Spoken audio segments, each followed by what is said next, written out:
Hi friends, hope everyone is doing great. Thanks for watching The Source, God's answers to life's hard questions. Please continue to like, subscribe, share, see the light, be the light, and share the light. Today, I wanted to talk about idol worship, but I ask you please don't shut me down too quickly because you think it doesn't pertain to you. Because even though most of us don't have golden calves or graven images in our houses, we may still be guilty of idol worship. In fact, I was for a very long time, and I never even knew it. Having grown up in a non-religious, non-observant home, we actually really didn't know better. And so for years, my mother, who I believe was the world's greatest customer for ceramic statues, Royal Daltons, Dresden, kept bringing these figurines into our home. They truly entered our home like a ceramic invasion, one after the other. And I believe my mother really took strongly to heart the commandment to be fruitful and multiply when it came to these statues. Also, with each expensive acquisition came a new rule that further distanced me, who was a little girl at the time, from these very delicate beauties. First, I wasn't allowed to touch them, then I wasn't allowed to go near them or play in that room with my friends. But as a little girl, I was enamored. I would stare for hours through the glass of my mother's curio cabinet, or get close to the non-imprisoned ones when the coast was clear, when she wasn't around. I was just a little girl, and they were really pretty. I thought that's what women had to look like until I read The Modesty Virtue of Judaism. They were like ceramic Barbie dolls. One day, my mother wasn't home. I took particular interest in a statue of a woman leaning against a harp. And that figurine, well, it really brought out the musician in me. So I plucked at the harp strings of the statue with the full force of my musical talents, and the harpist's head fell off. I was sure mine would be next, my mother's French, the whole guillotine thing. Turns out I survived. But little did I know then that one day I'd grow up and emulate the patriarch Abraham, who rid his father's store of idols by smashing all of them except one. He then told his father that the survivor had broken all the others.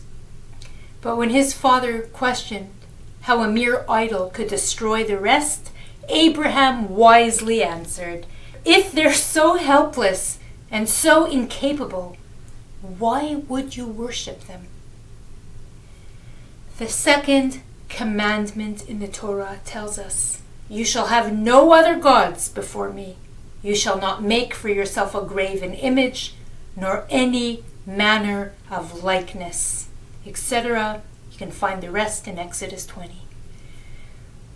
Whether such objects have us bowing or wowing, we're not allowed to have them in our homes. My mother's figurines, I was wowed, but they are simply not allowed in a Jewish home.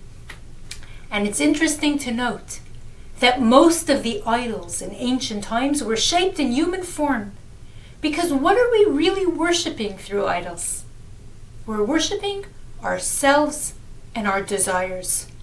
People wanted idols to serve them and to make their desires come true. An idolater asks what his God can do for him. But a servant of God, of Hashem, asks only, "God, what can I do for you?" The worship of idols began very early, right after the generation of Adam. Mankind began honoring and worshipping the celestial creations as if they were ambassadors and intermediaries of the On High. As time went on, people began to forget God himself altogether and just serve the celestial bodies. The rabbis teach that temptation for idols was no wimpy urge. It became one of the strongest temptations, almost impossible to resist. In fact, none of us would have had a chance. In this week's parasha, Ekev, Moses reminds the Israelites of God's command that upon entering the new land, they have to destroy all the idols of the former inhabitants, lest they become trapped by idolatry.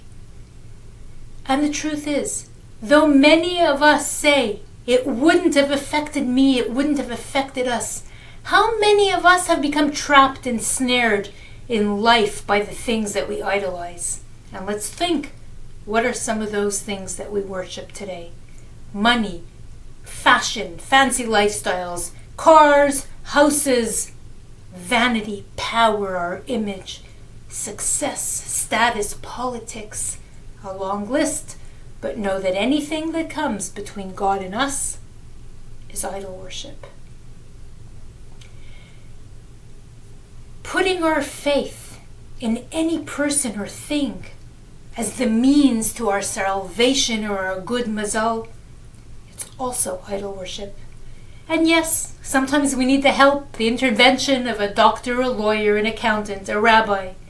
But don't think for 1 second that they can help us unless it's God's will.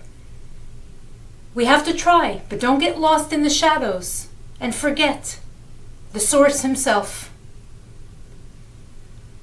In my lifetime, I've known professionals in many specialties who failed miserably, leaving their clients hapless, helpless, and hopeless. I too was among the victims. We can't turn people into gods, believing that they're the source of our blessings. They're just vehicles of Hashem. Only God has the key to our success and to our failures. Another thing maybe we didn't think about because we think that we don't worship idols is our sages teach us that anyone who loses control of their temper, gets angry, is as if he worshipped an idol. Because if we believe that what happens to us is all from Hashem, we would never become angry. Friends, how often do we examine our environments and take a good look at what is decorating our lives? What is surrounding us? Interestingly, now that I'm trying to get rid of all my mother's decorative statues, with her approval, of course, finally, get rid of them. I can hardly give them away. For sure not sell them. They're simply out of style, and though once they were prized possessions in society, very expensive, the must-haves of their times, like today's iPhone, but in our day and age, they're completely obsolete. They lost their value, they lost their relevance. A few collectors here and there will not give the hundreds, maybe a $20. And it's a great life lesson about the things we choose to collect during our short stay in this lifetime. Even go to FB Marketplace. See how other people are trying to get rid of estates, things that were once valuable. Please just take them off my hands. I'll pay for the shipping.